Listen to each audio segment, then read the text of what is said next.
Good evening, ladies and gentlemen. Thank you for joining us for our first annual press conference. My name is Tony Moss. I'm the president and CEO of ICE Systems, and today we're going to talk about the strategies that have made our company successful. Joining us by satellite is Ken Zimney, our CFO. Kenny, can you hear us? Yeah, Tony, I can hear you loud and clear. All right, great. We'll check in with you later to hear about the financials. Right now, let's talk ICE Systems. Our vision at ICE Systems is to supply the elite world with all of their computational needs, and it's not a vision that we take lightly around here. Our mission is to stay cool in the heat of competition because we realize our consumers can go anywhere to satisfy their computer needs. Our initial strategy was to target the highest income market and convince customers of our value through extensive marketing efforts. Our innovation has driven our profits, and our customer service drives our expansion. To tell you a little bit more about our products is Anthony Essemacher, our Executive Director of Product Design. Let's give it up. Thank you, Tony. As Tony said, I am Anthony Essemacher. I'm the Vice President of Production here at ICE Systems. So I'm going to start talking about what our products are about and where they aim for at first. So we started out looking towards a higher income market, and we wanted to supply them with quality and a powerhouse computer. So we started out with the Igloo 1.0. We released the Igloo 1.0 as our first build PC. And we started out with a very high computing power, a high capacity hard drive, everything that the consumer would want when they were looking for luxury and power. After the Igloo, we seen that a lot of our sales were dipping into other markets. So we decided to move and expand to another market. So we released the Cube 1.0. The Cube 1.0 was a standardized computer. It still had the power and the probability that people would look for in an ICE Systems machine, but it was set more towards an office setting, in a workspace setting. It included things like standard computing and a standard keyboard, networking, so we could work about the office, send emails, things like that. It was very high demand for an office setting. Next, we decided to upgrade the Igloo 2.0. We lowered the price, but we added certain softwares that we felt were necessary for the Igloo 2.0 and that we felt like the customers wanted. So we brought the price down a little bit and added some features. And after that, we introduced the Cube Mini. The Cube Mini was like the Cube, but it expanded on more of a luxury basis with our Office brand of computers. We included things like a better hard drive, a little bit of a larger monitor, high-speed networking, so around the office it would not take as long as it would have with the original Cube.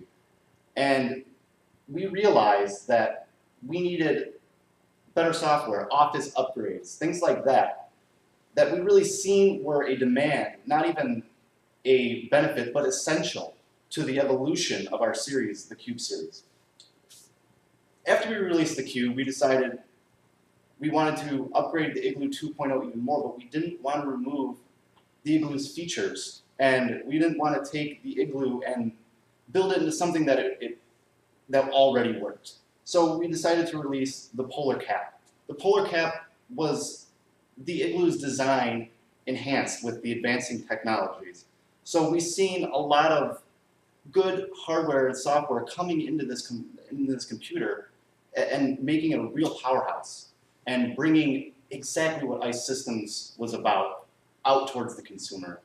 Adding things like the ultra hard drive, the ultra fast computing, the high resolution monitor, things like that really brought us up to the standard we were looking for and we've tried to keep since the beginning. Our next product was the Glacier 1.0. With the Glacier, we decided to go towards, again, another market.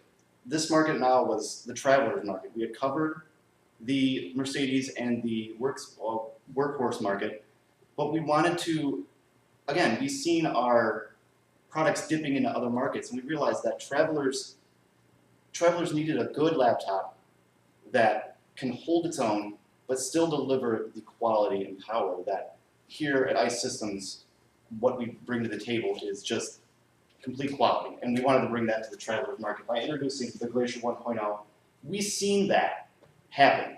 It had the power of a desktop into a laptop, and that's what we were aiming for with this market, and I believe we nailed it with the Glacier 1.0. Next came the Iceberg laptop. Again, the traveler market is a market that needs something on the go, but we want to give them a choice. And with the Glacier, we felt like it was a very standardized computer, nothing very extensive to really give the consumer something they needed if they were engineering or manufacturing or graphic software or anything like that. We wanted to give them something that would enhance those capabilities as well. So we built the Iceberg, giving it ultra-fast computing, high capacity hard drives, and it was very slim and stylish to give out that presence of a very, although affordable, a very luxury-based computer. And I believe we nailed that with the Iceberg. So lastly, we took the Glacier 2.0, or the Glacier 1.0, excuse me, and we upgraded it to the Glacier 2.0, baselining the Glacier series as a standard for someone who wants a contemporary, modern computer for a good price that doesn't need manufacturing, engineering software, things like that. We really wanted to introduce that to the market, and I think we did that with the Glacier 2.0, really tweaking the details and really getting down to the bare level of what we really need and consolidating those needs. So moving forward, I believe that here at ICE Systems, we've really advanced on a lot of technology. From our first build to the builds we have now, we have 4 series of computers going on 5. We're thinking about upgrading more on what we have, but really keeping it to a level where we can have an affordable product that is still quality on other levels, where in the Mercedes market, we love to bring up like so much quality that it's essential, that you would spend the extra buck for it. So in the future, we're thinking about bringing the Cube 2.0, but stay tuned for that. We're still making tweaks to it. We're still adding certain things and getting details. And this is our product line summary. As you can see, we go down from the Igloo all the way to the Iceberg here. This shows you basically how many we've designed and how much detail and extensive work we've put into our line. So we could never reach out to those markets without a good marketing strategy and a brilliant mind behind the marketing strategy at that. Here I'm going to introduce Constance Metzler for marketing.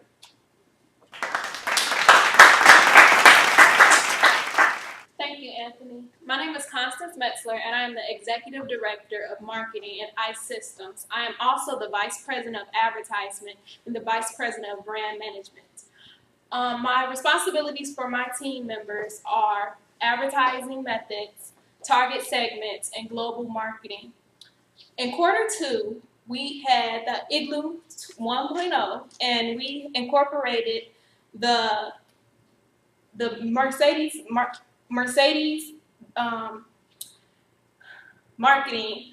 The fastest processor on the market, feature engineering apps, links PCs with networking and internet, spending a little under $80,000 on our first ad campaign. We received great reviews on top with the Mercedes Group. In Q3, we modified our first ad and transferred it to ad 2. Excuse me. The highest rated brand for Mercedes, fastest processor on the market, links PCs with network and internet, caters to scientists of the Mercedes market.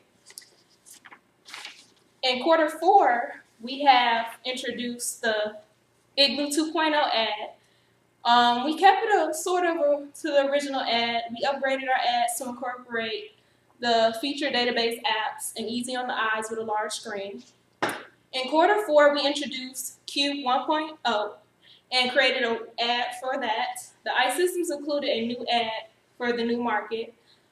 The new feature required to draw the consumers in to ICE Systems, which was easy to use, enticing the consumers with a rebate, special deals, featured office applications, featured bookkeeping apps, local service and support, largest database and storage on market.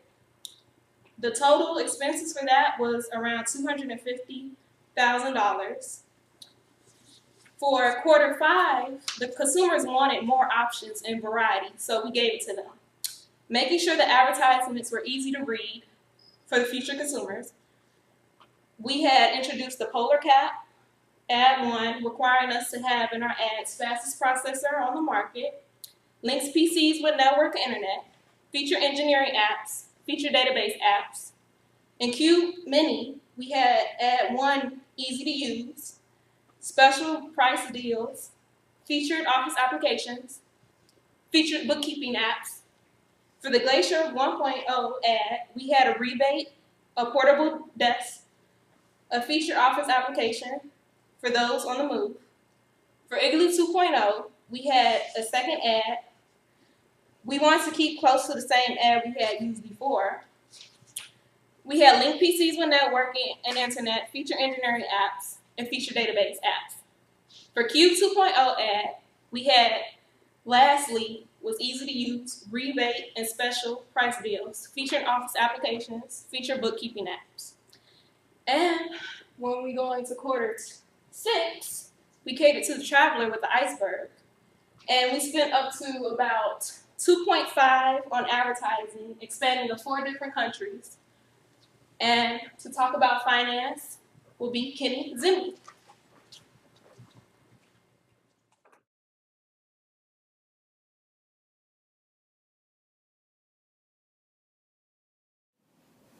Thank you, Constance. Hello, ladies and gentlemen. I'm Ken Zimney, CFO here at ICE Systems. I'd like to address a couple of target areas I'm going to be talking about within this presentation. First off, I'm going to give you a quarter-by-quarter strategy analysis of what we've been doing. That's going to include financial results, our pricing concepts, brand profitability, unit sales, and an in-depth look at all of our products. Now, the quarter 2 strategy, we established that we were going to be hitting the Mercedes market. We aimed at the higher end of the price range to maximize our profits, and we established what we like to call our rebate strategy, where we offer heavy rebates in order to attract attention to our products. Now, seen within the results from quarter 2, we did pretty well, posting a revenue of about $1 million, and after everything was bought and paid for, we posted a net profit of $56,375. Granted, that isn't a lot, but for how early it is within the market, and it's given its quarter 2, it was very well. Unit sales for the Igloo 1.0, our first product marketed at the Mercedes segment, was about 263 units. And after all of its expenses were paid for, including production and advertising campaigns, it had a brand profitability of $270,000. Again, we can see here it was priced at $4,200, paired with a $300 rebate, putting it just below the top line the Mercedes market is willing to pay. Now, the quarter 3 strategy didn't really change a lot. We saw that it was working, it was very successful and efficient, so we didn't really want to change it. One major thing we did change, though, was we did a major advertising revamp. We realized from our feedback that it wasn't working as efficiently as it could, so that's something we really looked into for quarter 3. And given our quarter 3 results, it paid off. Our revenues increased from about $1 million to $3 million, approximately, within quarter 3. After everything was paid for, including, offices and all that stuff, we posted a net profit of just under $1 million, which is a nice increase from quarter 2 to 3. Unit sales almost tripled within the Igloo, from 263 to 750 units within this quarter. Again, a fantastic increase. The profitability of the Igloo did very well. It was 270 in the last quarter, and now it's almost at about $1 million, just over $1 million. Again, the price stayed the same along with the rebate. It was just our advertising revamp that really helped sell our product within quarter 3. Here's some graphical representations that'll help you see the profitability and unit sales of the products as we go through. On the quarter 4 strategy, it marks our aggressive expansion phase. We realized that we're seeing a lot of competition in the Mercedes market. In order to work with that, we had to lower the price of our Igloo 2.0. Again, for the competition and because we were getting feedback that it was too expensive from our customers. We also set up the new Cube 1.0, which is our new product aimed at the workhorse segment. we set at a price point below that of the competition, as a means to sell our product and to get attention to it. A key concept we're really trying to work for now is to offer competitive prices within quarter 4. Some key factors is we remodeled the Igloo series from the 1.0 to the new 2.0. We had the creation of the Cube, our workhorse model again. We increased our advertisement campaign, and we also set up global expansion and increased our sales forces, trying to expand ICE Systems and paired with our strategy for quarter 4. The revenues posted in 4 were fantastic. We saw a revenue just under $8 million, and after everything was paid for, we posted a net profitability for our whole division of about $1.7 million. Significant increase from last quarter, as seen by this representation. Nice steady increase. We can also see here that majority of our gross profits is coming from our Igloo series. The Cube did well, representing about a quarter of the graph, and for an early product we thought did very well. Unit sales increased from about 750 to approximately 3,000, a steady increase and a great show of growth within our sales. Here's a representation of our brand profitability and give you a visual idea of how they rank up compared to each other. Quarter 4, again, we can see our retail price dropped from $4,200 to $3,000, trying to work on that price reduction strategy. Sales revenue was about $5.5 million, and after everything was paid for, we had a brand profitability of about 1.5 for the Igloo 2.0. Now, the profit per unit did decrease because we had to drop the price of our unit, but we sold a lot more units, and the brand still turned out to be profitable in the end. A visual representation of that increase in sales and both profitability. Now, the Cube 1.0 had a sales revenue of about $2.5 million, and after everything was paid for, it had brand profitability of about $500,000. Again, for a beginning product, this was very good, and we were very pleased to see this. It was retail priced at $2,100, paired with a $300 rebate, putting it at a competitive price with that of the competition. Now the quarter 5 strategy, this marks a rapid expansion stage.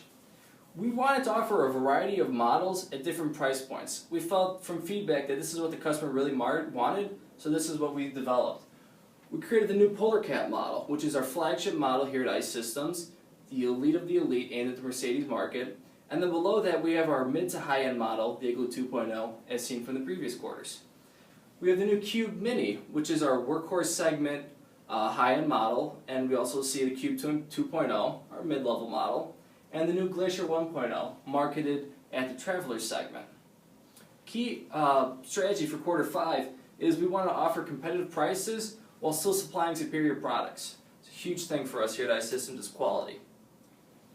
Some quarter 5 key factors is that we've seen major technological advancements, and that can be seen within our new models such as the Polar Cap, the Mini, and the Glacier.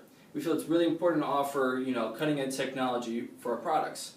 We also see an extensive amount of advertising playing into the new products and our old ones, realizing that's important for our sales. Now, we also see that our Paris office is now open. In addition, we're setting up new offices around the globe. We also increased our sales force at this time too, again following our rapid expansion strategy. The quarter 5 results were great. We posted revenues of $44 million approximately, and after everything was paid for, we posted a net profit of about $17 million, a significant increase from the previous quarter, as seen by this graph. Now, we can see here that our gross profits by product, really the Polar Cap made up majority of that, gross profit. Unit sales also increased by about 10,000 across the board in our total units sold. Again, our Polar Cap selling the most at approximately 7,000 units, which is fantastic for such an early model. Again, this gives you a visual representation of the brand profitability. Polar Cap leading at the very top. We have the Cube Mini coming in next, followed by the Glacier, and then we have our other models, the Igloo and the Cube from the previous quarters. This gives you an idea of the product price after rebate and how they compare up to each other, the Polar Cap being the most expensive and sequentially down the line. Quarter 5, the Igloo 2.0 did not meet up to standards. We saw a drop in sales revenue and brand profitability. Now, we didn't change any of our pricing strategy, but after seeing our results, we may need to reconsider what we do with the product because it's not meeting up to standards. Again, as seen by this, decreases in profitability and unit sales across the board within Q5. Now, the Cube 2.0 kind of fell into the same category as the Igloo. It didn't meet up to standards. We saw a drop in revenue and profitability. The price didn't change the same, and we just see a decrease in profitability and unit sales. And we really need to consider for the upcoming quarters the best course of action to take with the product. The Polar Cap did very well beyond what we anticipated, having sales revenue of about $30 million, and after the cost of goods sold and our advertising campaign, it had a brand profit of approximately $12 million. It was retail priced at $4,000 paired with the $300 rebate, again putting it at the very high end of the Mercedes market price range. The Cube Mini also did very well, having a sales revenue of about $6.5 million, posting a brand profitability of about $2.9 million, and selling a lot of units. Its retail price was at $2,800.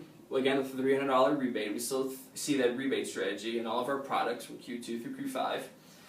And that's also seen within our Glacier. It was priced at $2,600, again with a $300 rebate, posted a sales revenue of about $5.5 million, and after the expenses were paid, it posted a brand profitability of about $2 million. Now with all these products, we're still following our price strategy of being very competitive, but offering the best product. Moving into quarter 6, we're going to look at a new price strategy. We're going to start offering a series of sequential price reductions. As new models become older, it's hard to get customers interested in them and to increase sales. To expand our product life cycle, we're going to slowly start lowering the prices, to keep the products interesting. And we're also going to continue to develop new products and new models for the new upcoming quarters. Again, we're always looking to offer competitive prices with superior products. The forecast for the fiscal quarter 6 looks great. We're forecasting positive results in revenues, profits, sales, global demand, and brand profitability. And that's in part again due to new product lines coming out for quarter 6, increased advertisement, and a new office openings across the world, to which I'm at one right now. If you'd like a look, an in-detail look at our financial report, please visit icesystems.com, icesystemscomputers.com. Under our finance segment, you can download a PDF of our Q2 through Q5 report. Thank you. Continuing this presentation will be Hisham, Director of HR and Market Analysis. Hisham? Thank you, Kenny. Ladies and gentlemen, my name is Hisham Siddiqui. I am the Executive Director of HR and Market Analysis. My job as the Executive Director of Human Resources is to ensure that our company runs like a well-oiled machine. Our company won't work without teamwork, and teamwork is not there without communication. I ensure that we have communication throughout the company, whether that's decision-making, whether that's debates, roundtable discussions, etc. Now, first things first, to ensure that communication is number one, we have a meeting at least once a week. We have a meeting once a week Sundays at noon, and the duration of these meetings usually varies depending on what we talk about in the meetings. They'll go from 1 to 2 hours. These meetings are organized by me, but they are conducted by our CEO. And as mentioned, they are roundtable discussions. They're there so that we can discuss, talk as teammates. We're not there as a hierarchical order, but we are there as partners, people working to make sure our company works good. Now, technology. We're living in an era of technology where you won't survive without it. So to ensure that communication was essential in our company, I incorporated some of the modern day technology. First things first, we'll go with the basics. Everyone calls each other. We have our cell phone numbers, office numbers, and we can text or call each other when we need to. We also use email. Email is the most basic form of communication, but it is also one of the most essential, one of the easiest and most useful ways to communicate. We also have a group on Facebook before our website was created, we were a small group expanding using Facebook groups as a means of communication. So with this Facebook group, we were able to communicate with each other at one place at one time. Last but not least, because our meetings require us to see each other face to face and discuss it in person, we have Google+. Google+ is video chatting, and because of our schedule clashes, a lot of us can't make the meetings face to face. Having a video chat there is much better when it comes to explaining certain decisions or analysis, whereas over email or text, it would work out the same way. Now the purpose. We need meetings. Communications is essential. As mentioned, you need it for teamwork. The technology makes it very convenient, and the schedule clashes make Google Plus very important for us. In this era of technology, as mentioned before, our company won't survive unless we keep up with it. Now, the reason for our meetings, our discussions, is for the progress of our quarterly decisions. These meetings are quarterly. We have them once a week because we need to make quarterly decisions, and the length and quality of these meetings varies depending on each quarter. Quarter 2 started off small, and we were a smaller company, so the meetings were shorter. But as we went on to become a bigger company to take over this technological market, our meetings became longer, the discussions became more heated. We became a better company, a better team. The debate, the roundtable discussion is there for us to settle differences of opinions, and you need to settle differences of opinions, because if you have 4 people with the same opinions versus 1 person with a different opinion, you're not going to work. Everyone has to be on the same page. These discussions are also used to interpret the analysis of our data and graphs. If you don't know what data you're looking at, if you don't know how to interpret the graph, the thing is you're not going to know what's going on in the company. For the future, our company is expanding and our website is completed. We now have a website running, and the website will be updated all the time. The reason the website is there is for the presentation of the data and graphs that us as a company are talking about. We want our customers to also know what we are talking about. It's there for customer service. A company will not be successful unless they know exactly what they need to do to improve. And you're not going to know how to improve your company if your customers aren't telling you how to improve it. So customer service is there to tell us what customers like, dislike about our company, and what we can do to better ourselves. And last but not least, our website will contain new news of our company, current events, such as this press conference that we're having, and we will also have advertising on our website.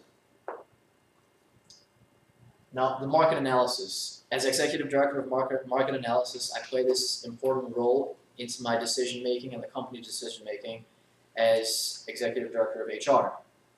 Market analysis is important. You can't make a decision without knowing how your previous decisions have affected you or your company. So, as a market analyst, I present our data to the company. We ensure that everyone knows what this data is presenting, and we make some decisions off of that. Now, an example of this was in quarter 3. Quarter 2, our company skyrocketed. We owned the total market demand. We were 100% owning the Mercedes market.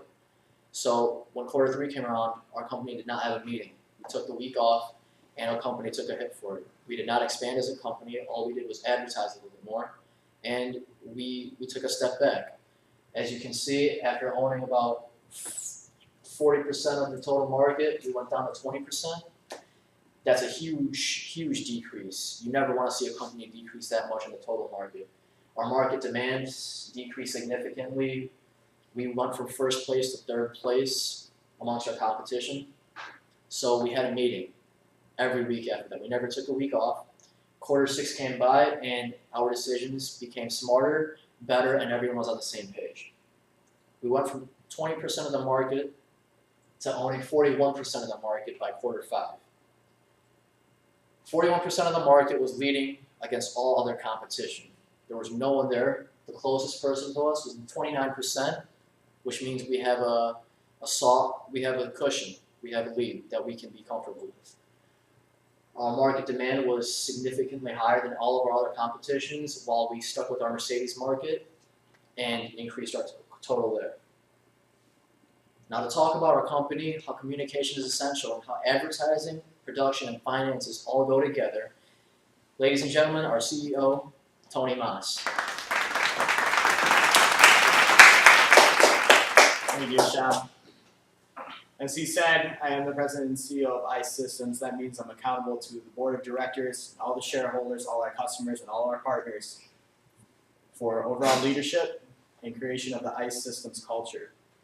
I'm going to walk you through a couple of steps of how we found success as a company up until this point.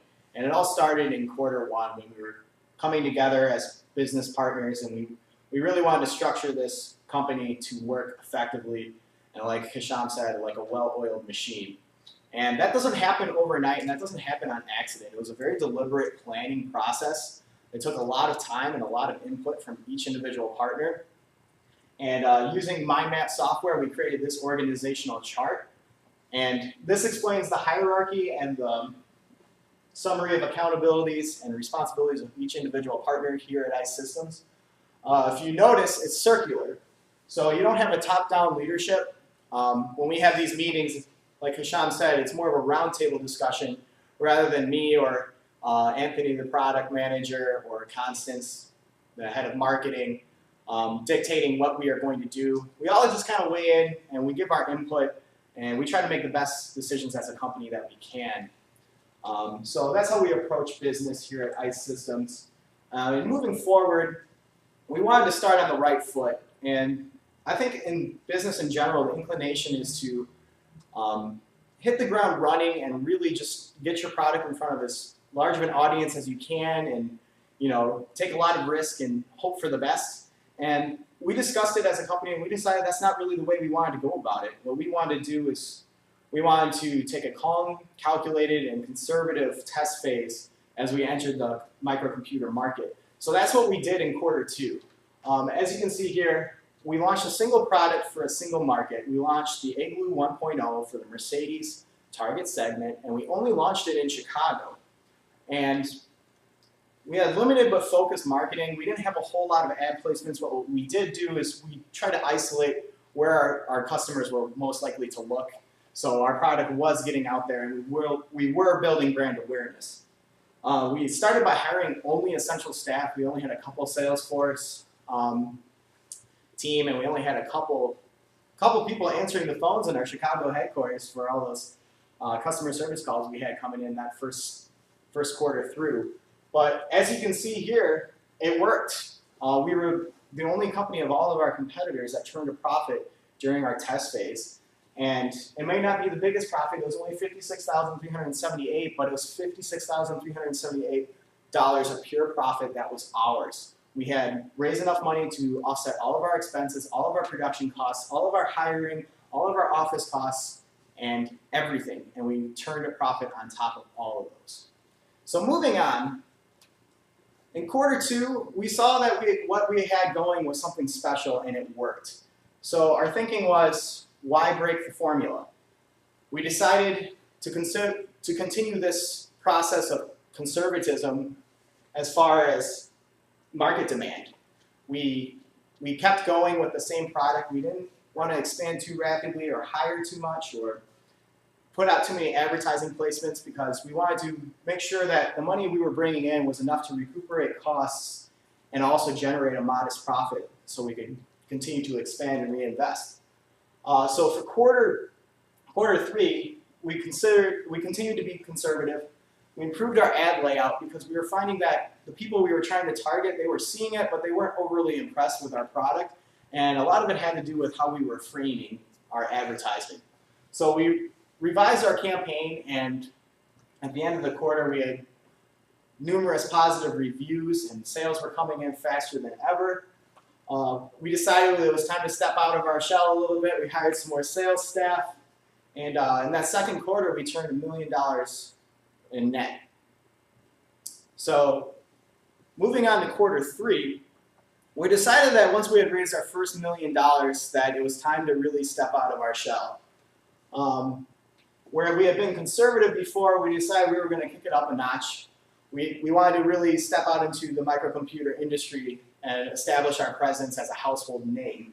So the way we did that is we switched our conservative policy of marketing. We went full aggressive. We upgraded our Igloo to a 2.0 model with better base components and more pleasing aesthetics for our users. We introduced the Cube 1.0 into the workhorse market because we wanted to bring the luxury of the Igloo to the everyday office worker. And with the help of Mr. Anthony Essenmacher, we found a way that we could do that was both affordable and desirable for the customer. And in addition, we wanted to put the word out about it. It's not enough to have great products if nobody knows about it and nobody's able to use it. So we continued hiring more staff. We hired more support because we were finding that people, with a new product, they are having some issues, some bugs that need to be worked out. So we established a really solid tech support network. So when people called in with issues or problems they were having with our products, we were able to resolve those very quickly and turn them into happy customers. We also diversified our ad campaigns with the help of Constance Messler in order to zero in on the target customer who would really want that new workhorse model computer. We increased our ad placements from 9 to 30, which may not sound like quite a leap of faith, but it took several million of our dollars that we weren't sure we were going to get back. So we felt like we were really stepping off the cliff there, and we were rewarded. By the end of Q4, we had already brought in, we were just below 3 million in net. Yeah, Kenny can verify that for us. All right, and as time moved on, we were into Q5. We decided we had had success up until this point, but we weren't achieving the levels of success that we really wanted to see as a company. We didn't want to just be on the bench in the computer industry. We wanted to be the staple. So we decided it was time to rapidly expand. We had already opened a small office in Paris, but we decided that there was other opportunities in the world that we had not tapped yet. So what we did is we hired 22 additional sales staff to help get the word out and help push sales. We also hired support staff, so wherever they were in the world, they could call a number and they could have their answers to their questions right away. We launched 3 new brands. The Cube Mini, which was for the everyday office user, but it was a much better variant than the Cube 1.0 that had been seen previously from us. The Igloo 2.0, which was a desktop powerhouse for manufacturing and engineering applications. It's unparalleled in the industry. It still is unparalleled. We've made some improvements. We'll get to that later. And we also launched the Glacier 1.0. This was our first opportunity to step out into the traveler segment. We realized that traveler needs something that has the bare essentials and that can go with them wherever they go. These people are trying to do business on the road, business in the air, and we wanted something that could meet their needs and come with a staple of luxury that had been established previously by our company. We also opened 2 new regional sales offices in Sao Paulo and Shanghai. Our reason for doing this is we realized that our total customer base, although high from having a North American office and now a European office, it wasn't what we wanted. So by opening the office in Shanghai and also Sao Paulo, that tripled our potential customer base. And moving on, once we reached Q6, we were able to see that that was a very wise decision. Demand was up all across the world for iSystems computers. We were finally regaining that market share that we had fought and worked so hard as a company to achieve. To celebrate our success, we did what we did best. We launched another computer. We launched the Iceberg, which was oh my gosh, I don't even know how to describe it. I think I would describe it as just about everything you need on the go computer. We also had a very, very aggressive advertising strategy in Q6. We opened 380 new media placements. So wherever you were in the world and whatever your needs were, you were going to hear about how iSystems could help solve that problem for you when it comes to computers. We also hired 70 new jobs. We like moving into new parts of the world. We like stimulating the local economy. We like being able to give back when we are able to do that. And the results for Q6 have not come in, but we're receiving positive reviews across the board. We know we've gotten our company to where we want it. We've been accused of being a monopoly. I would disagree with that. I would just say the customers know what they want and they know what they want to pay for it. And it's basic supply and demand. When you have the best product available at the lowest cost, And customers are always going to reward that because the customer always knows what's right. Going forward, you're going to continue to see luxury and innovation coming from our company. We will continue to be a staple in the microcomputer industry, and we're not going to stop. We hope you enjoyed listening to our press conference here today about ICE Systems, and thank you. Have a good night.